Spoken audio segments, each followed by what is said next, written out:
What does it mean to be haunted? To wake up every night with the chilling knowledge that someone out there was seemingly put on this earth with the sole aim of being your absolute nemesis. To do all you can do up to a near perfect degree and still fall short time and time again against your sole boogeyman. These are the terrifying questions that will surely plague the mind of Israel Adesanya. After 4.5 rounds of near perfection, he crumbled yet again at the hands of one man. The same man that over the main part of Izzy's fighting career has haunted every turn. That man is Alex Pereira. On the 9th of April, both men will look to lock horns for the 4th time across 2 different sports.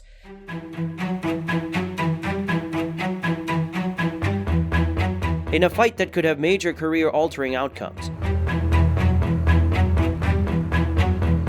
So sit back and let's dive into it.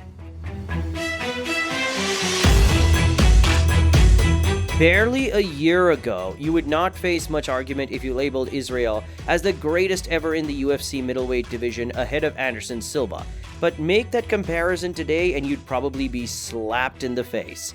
Such was the level of dominance he exercised over the division for many years, and on the flip side, further brings to light the cutthroat nature of the MMA world. Prior to getting finished yet again by Alex Pereira, who he will have a deep look at later on, Israel Adesanya was arguably the best pound-for-pound fighter in the world. He wasn't just clearing up the 185-pound division, but making it look relatively easy. All under the space of 3 years, he had beaten Marvin Vettori and Robert Whittaker twice, knocked out Paulo Costa, and Knocked down for Adesanya! Concentrating to recover! That is it! and dominated Jared Cannonier in a highly impressive series of victories. With no luck, and Izzy seems to be a little more aggressive tonight, pressing action a little more and using his distance very well. Izzy all night was landing some beautiful jabs. Cannonier did have some moments in the fight that would rival anyone else's in UFC history. And to top it all off, he was awarded a bumper contract that saw him become amongst the 3 highest earners in UFC history. He was on cloud 9 in all ramifications, both within and outside the Octagon. But after November 12th of last year, he came crashing down to earth, and it wasn't just because he lost his arch nemesis. In a fight that was scheduled to last 25 minutes, Adesanya was the better fighter for at least 20 minutes. He was crisp as always with his punches, kicks, and impeccable distance control. And Alex, then he wants to rush. That's when he starts to get a bit aggressive, right? And go after Izzy. Right. And he added a new dimension with his wrestling to take Pereira to the mat on multiple occasions. It seemed like a formality that Izzy would be able to see out the fight with yet another dominant display of mixed martial arts. But right on the cusp of victory, the inexplicable happened, and he somehow contrived to lose the fight. He had victory in his sight, and once again, his nemesis caught up to him. The same man that has proven over a series of 3 fights that he lives for nothing more than making Israel Adesanya suffer. You ever have a dream where you are constantly chased by a somewhat otherworldly thing, only to wake up completely drenched in your sweat? Well, for Israel Adesanya, that otherworldly thing is none other than the current middleweight champion of the world, Alex Pereira. Alex Pereira has quickly developed a reputation for being one of the most dangerous men in all of combat sports. His stoic personality, cold-hearted demeanor, and freakish power have seen him capture the middleweight title after just 4 fights in exactly 1 year. After dominating the kickboxing world across 2 divisions for many years, it was believed that Pereira would eventually be the one to break Israel Adesanya's dominant streak over the middleweight division. His size, its reach, and insane power were touted up as being on another level to the champion. And adding this to the fact that Pereira had already beaten Izzy twice in kickboxing, with one of those defeats coming by a vicious knockout, it certainly seemed predestined for him to surmount Stylebender yet again. And that vicious cycle of knockouts continued when he made his way to the UFC.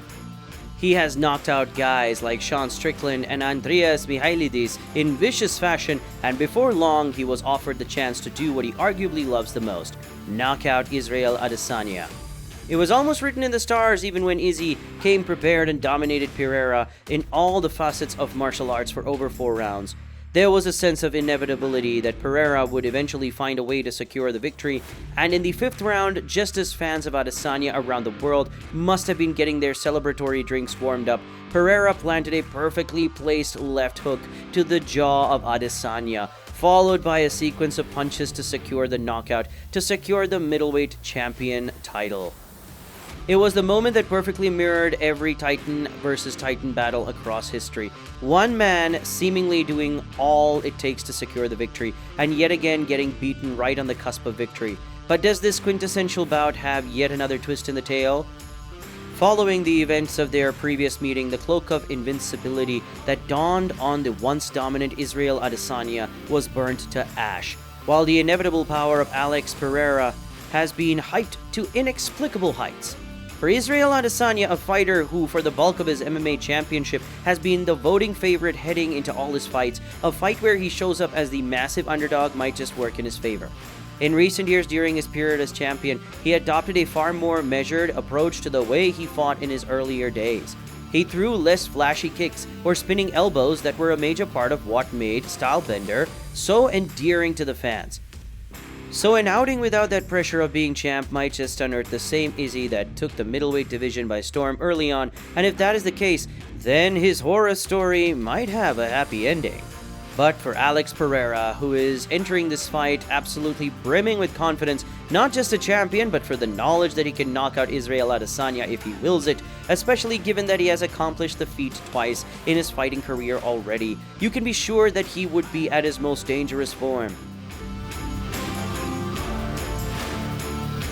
There is a rather prodigious belief in the world of MMA that once a fighter becomes champion, he automatically gets 30% better, and after witnessing Leon Edwards dominating the once invincible Kamaru Usman, you can certainly not argue with this belief.